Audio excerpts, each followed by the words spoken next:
예수님께서 부활하신 후에 바로 승천을 하시지 않고 40일간을 이 땅에 계셨다 그래요. 성경이 기록을 하고 있죠. 40일 동안 이 땅에 계셨다. 그리고 40일 동안 계시는 동안에는 다른 사람을 만나신 게 아니에요.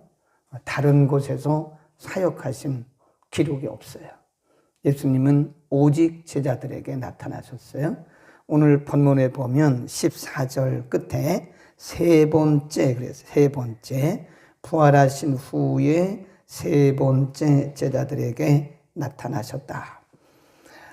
예수님이 나타나신 이유는 그들에게 부활을 증명 또는 증거하기 위한 것이다. 그 이유가 있죠. 나중에 제자들이 부활의 증인되어야 되기 때문에 증인이 되기 위해서는 목격한 거가 있어야 돼요. 증거가 있어야 돼요. 그래서 부활의 증인으로 제자들이 활동, 사역을 해야 되기 때문에 예수님이 제자들에게 부활하신 예수님 자신을 보여주시는 거예요. 부활하신 예수님을 만난 증거를 제자들에게 보여주시는 것이다. 그런 거를 보면 하나님께서 오늘도 우리에게 여러 가지 증거들을 보여주세요. 그것은 우리가 믿음이 좋아서 그런 것도 아니고 기도를 많이 해서 그런 것도 아닙니다. 그것은 하나님의 의도가 있어요. 지금 제자들이 믿음이 좋나요? 제자들이 예수님을 부인하고 덜덜 떨고 있는 그런 거 아닙니까? 예수님 돌아가시고 나서 예수님의 부활을 제대로 믿지도 않고 덜덜 떨고 있는 거 아니에요, 지금? 그런데 그럼에도 불구하고 예수님이 그들에게 찾아오신 거예요. 그리고 부활 현장을 보여주신 거예요. 부활하신 몸을 보여주시고 부활하신 예수님과 직접 관계하는 것도 보여주시고 증거해 주신 거예요. 오늘날도 하나님께서 우리에게 어떤 증거, 말씀을 통한 증거, 우리의 삶을 통한 증거, 우리의 사역 속에서 어떤 증거, 이런 증거를 보여주신 것은 우리가 남들보다 믿음이 좋아서 그런 것도 아니고 우리가 공로가 있어서 그런 것도 아니고 우리의 기도가 능력이 있어서 그런 것도 아닙니다. 그것은 오직 우리를 통해서 일하시려고 하시는 하나님의 목적, 우리에게 목격하도록 증거를 주시는 것이다. 어떤 증거를 주셨나? 그 전에 2절에 보면 이제 제자들이 갈릴리로 다 돌아갔어요. 21장 1절 그 후란 말은 어제 본문 후에입니다. 예수께서 디베라 바다에서 또 제자들에게 자기를 나타내신 일이 이러하니라. 디베라는 갈릴리 호수의 다른 이름입니다. 갈릴리 호수를 디베라 바다 이렇게 얘기를 해요. 갈릴리 호수. 2절 시몬 베드로와 디두모라 하는 도마, 갈릴리 가나 사람 나다나엘, 세베대의 아들들 또 다른 제자들이 함께 있더니 거기 잘 주목해 보셔야 돼요. 베드로도 그리고 어제 아침에 우리가 도마가 예수님을 이렇게 보고 믿게 되었잖아요. 예수님이 책망하셨잖아요. 너는 본고로 믿냐? 안 보고 믿는 자가 복이 있다. 이런 말씀하시고 사실 이 제자들이 지금 한두 번은 천사를 통해서 들었고 아니면 직접 보고 이랬던 사람들이거든요. 근데 지금 다 어디가 있어요? 저 갈릴리로 가 있어요, 지금. 갈릴리가 있다니까요.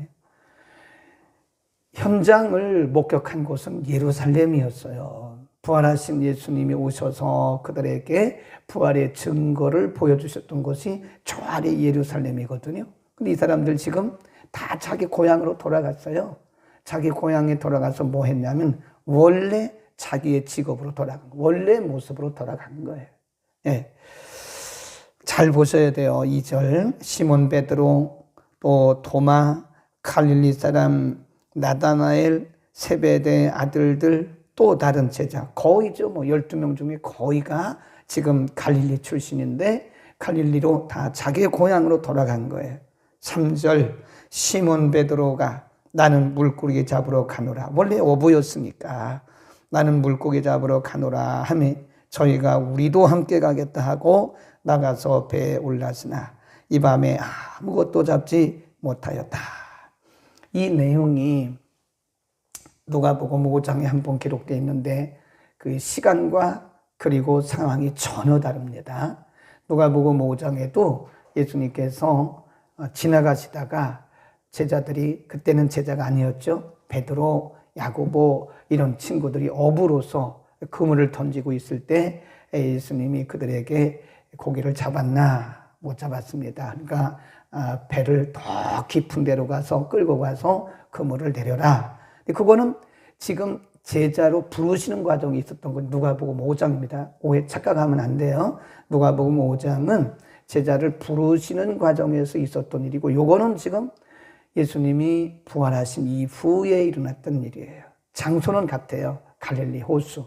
근데 그물을 던지라고 하는 것은 누가복음 5장 제자를 부르시는 과정에서는 깊은 곳에 가서 그물을 내리라고 그랬고, 오늘 본문에서는 거기 보세요.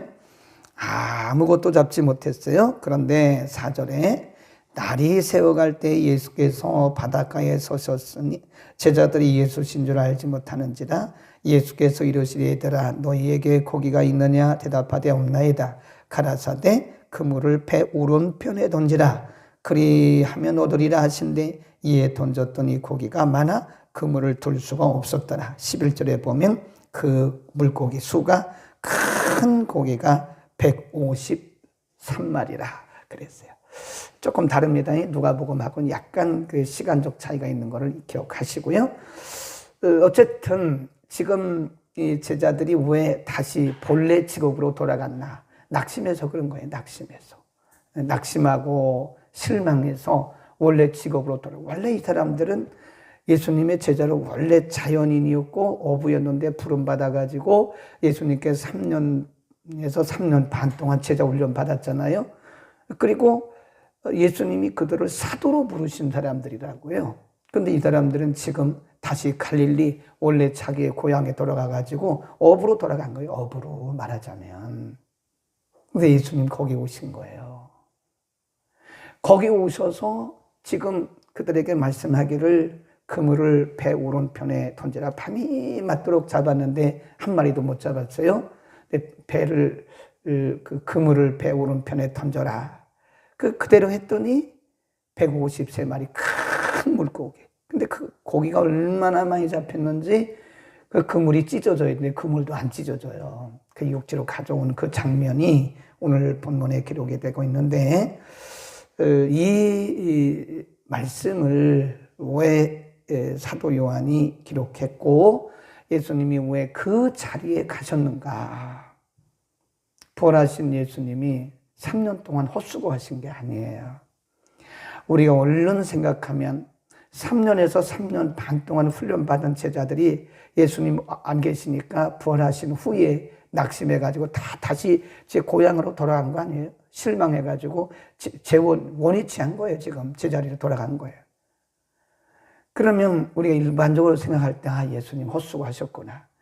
저렇게 3년 동안 긴 시간 동안을 동고동락하면서 늘 합석하면서 그들에게 다 말씀 가르치시고 보여주시고 기적을 행하시면서 제자 삼아놨더니 결국은 다 원위치해버린 거 아니에요?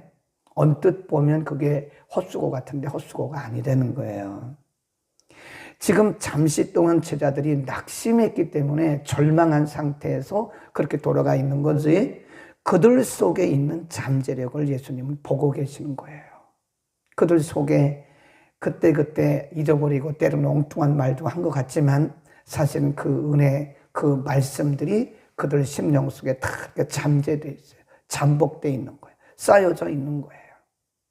그리고 예수님이 그들에게 부활을 증명해 보이신 겁니다. 앞으로 증거해야 되기 때문에 그들에게 증명해 보이시는 거다. 그런 걸 보면 우리 가운데 누구도 이들보다 낫다고 하는, 이들보다 훨씬 더 훌륭하다고 하는 말을 할 수가 없어요. 우리도 다 마찬가지예요.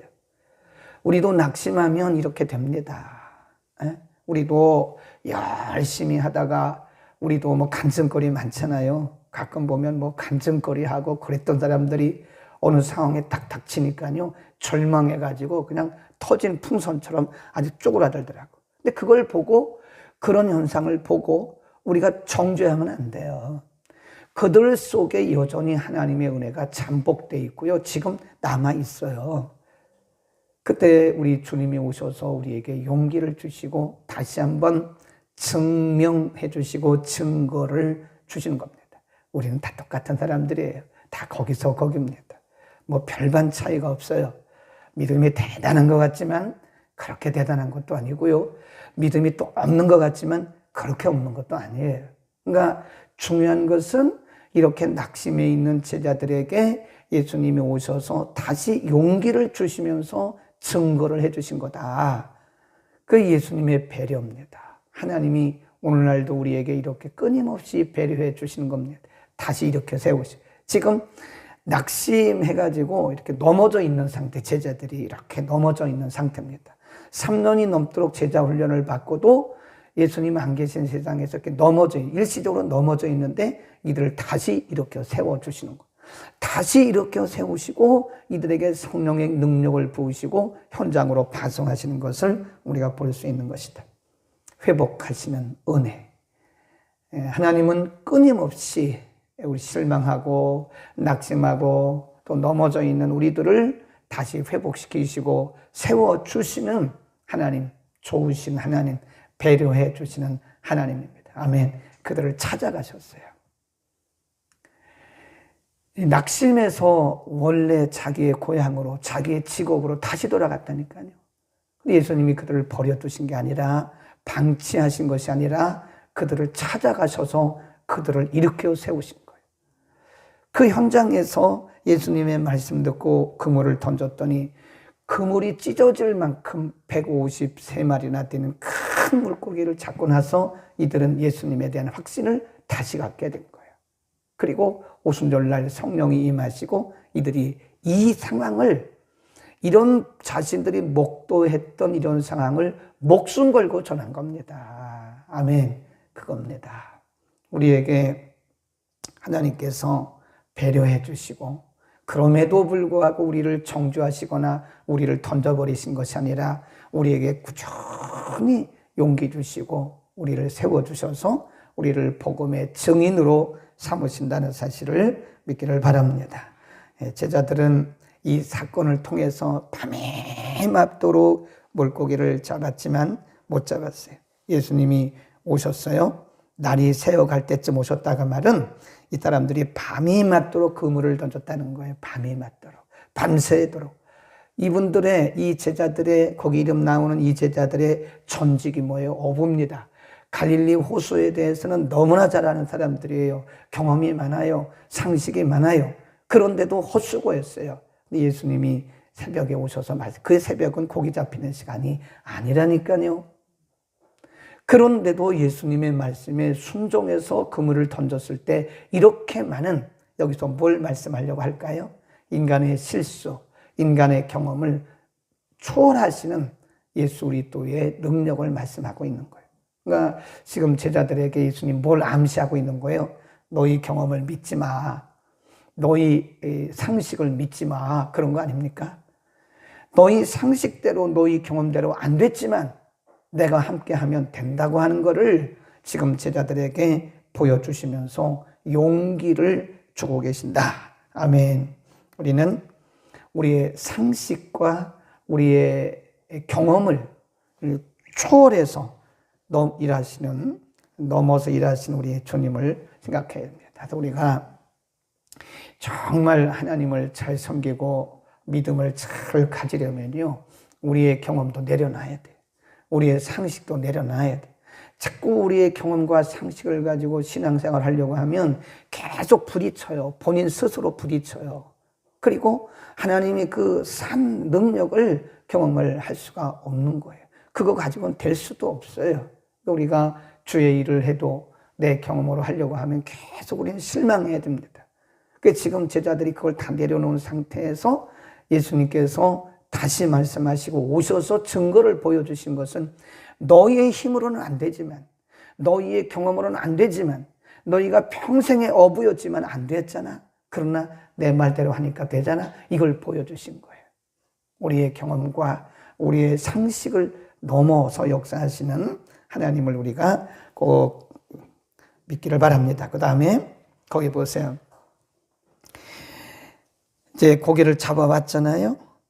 9절 육지에 올라보니 숯불이 있는데 그 위에 생선이 놓여있고 떡도 있더라. 이건 누가 갖다 놨어요? 그 다음에 그 빛 뒤에 10절 시작. 예수께서 가라사대 지금 잡은 생선을 좀 가져오라 하신데 12절 시작. 예수께서 가라사대 와서 조반을 먹으라 하시니 제자들이 주신 줄 안고로 당신이 누구냐 감히 묻는 자가 없더라 그랬습니다. 예수께서 가셔서 떡을 가져다가 저희에게 주시고 생선도 그와 같이 하시니라. 그래서 참 재미있어요. 이렇게 보면 예수님이 차려주신 밥상에 이게 예수님께서 직접 차려주신 밥상입니다. 그들이 잡아온 고기, 떡 누가 갖다 놨겠어요? 그 빵을.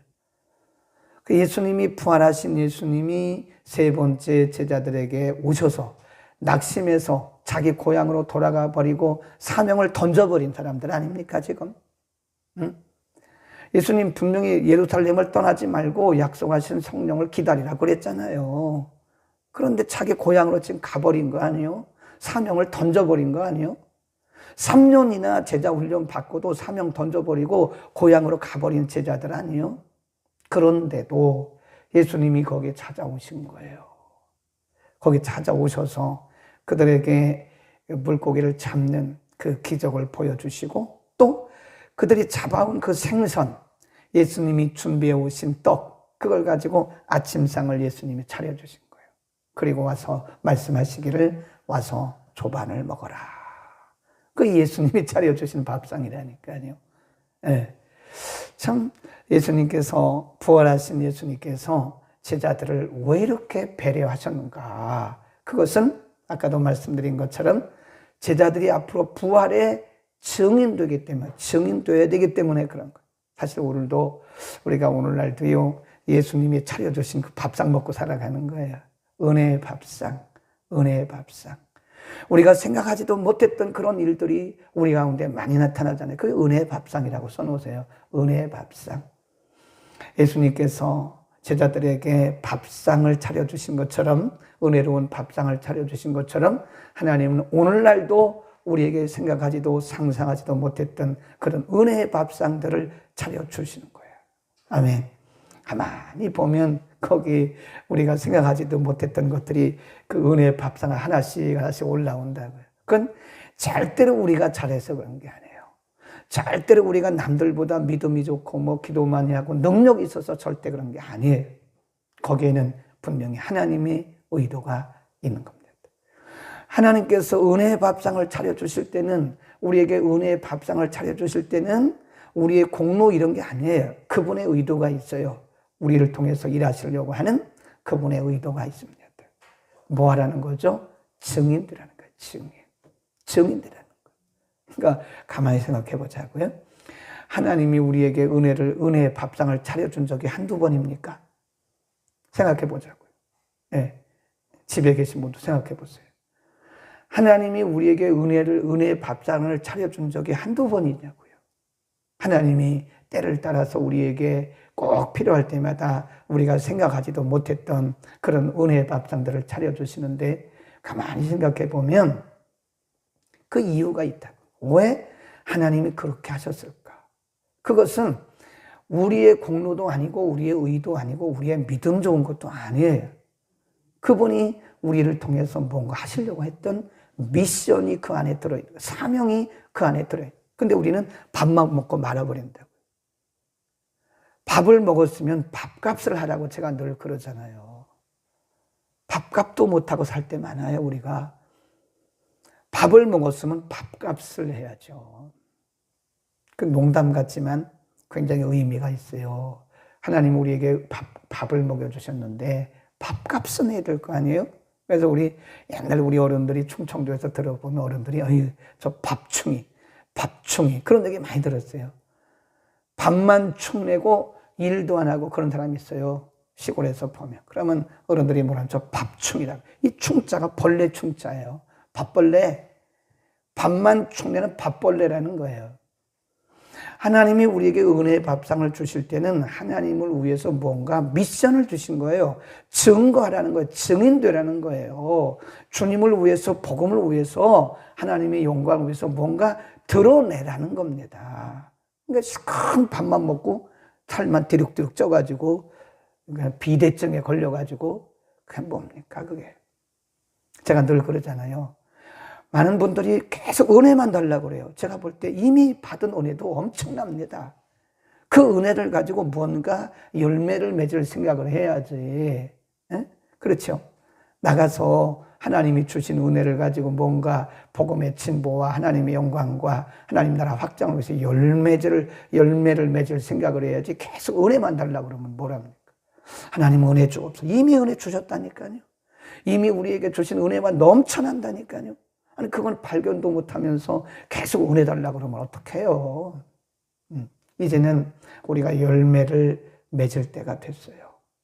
하나님이 우리에게 은혜의 밥상을 차려주신 적이 한두 번이 아닙니다. 이제는 우리가 복음의 진보를 위해서 하나님의 영광을 위해서 열매를 맺을 때가 된 거예요. 하나님이 제자들에게 조반을 은혜의 밥상을 차려주신 이유가 뭐예요? 앞으로 성령 받고 부활의 증인, 복음의 증인 되라고 지금 차려주신 거예요. 우리도 마찬가지예요. 하나님께서 우리에게 은혜의 밥상을 주신 것은 내가 잘나서 그런 거 아니에요. 내가 뭐 남들보다 믿음 좋아서 절대 아닙니다. 오해하지 마세요. 내게 향하신 하나님의 미션이 있는 거예요. 미션. 나를 통해서 이루시려고 한 하나님의 미션이 있어서 그런 거지. 그 미션 때문에, 사명 때문에 증거 주신 거죠. 근데 증거를 갖고 있으면 뭐래요? 증거만 갖고 있으면 뭐하냐고요? 가서 증인이 돼야지, 증인이. 우리는 영적 비대증에 걸려 있어요. 은혜 밥상만 잔뜩 먹어가지고 막 디룩디룩 영적으로 살만 쪄 있어가지고 열매를 맺지 못해요. 꼭 기억하십시다. 우리에게 은혜의 밥상을 주시는 것은 가서 열매를 맺는다고. 네. 복음 전하고 하나님이 기뻐하신 일을 하면 그게 우리 사명하는 거예요. 무슨 일을 하든 하나님이 우리 각자에게 맡겨주신 그런 사명들을 잘 발견하고 그 부분을 감당하라예요. 예배 잘 드리고 기도 잘하고 하나님이 은혜의 밥상 차려준 거 충분히 우리가 배불리 먹고 이제 나가서는 우리는 오늘도 하나님이 기뻐하시는 복음의 열매를 맺을 수 있기를 축원합니다. 걸어가신 아버지, 낙심과 실망에 빠져서 절망에 빠져 고향으로 돌아가 옛날 어부로 돌아갔던 제자들을 친히 찾아가셔서 주님 저들에게 친히 증거를 보여주시고 부활하신 주님을 증명해 보여주신 것은 이들이 성령 받고 이후에는 복음의 증인으로 살아야 되기 때문인 것을 오늘 우리에게 가르쳐 주셨습니다. 제자들을 낙심과 좌절에 빠진 제자들을 정죄하거나 저들을 버려두지 아니하시고 저들을 찾아가셔서 은혜의 밥상을 차려주시고 함께 하시면서 증거해 주셨던 주님, 우리에게도 주께서 차려주신 은혜의 밥상들이 수없이 많습니다. 하나님, 우리는 주께서 우리에게 은혜의 밥상을 차려주시면 우리를 통해서 열매 맺으라고 하심을 분명히 믿습니다. 그럼에도 불구하고 우리는 때로 영적 비대증에 걸려서 우리는 열매 맺지 못하고 앉아만 있는 자는 아닙니까? 우리의 삶의 현장에서 하나님이 각각 우리를 부르신 대로 어떤 모양으로든지 복음의 진보를 이루게 하시고 하나님의 영광과 하나님 나라를 확장하는 일에 우리가 충성할 수 있게 하옵소서. 일어나 걷게 하시고 우리에게 주신 사명을 따라 오늘도 하나님의 영광을 마음껏 드러내게 하여 주옵소서. 예수 그리스도의 이름으로 감사하며 기도드립니다. 아멘.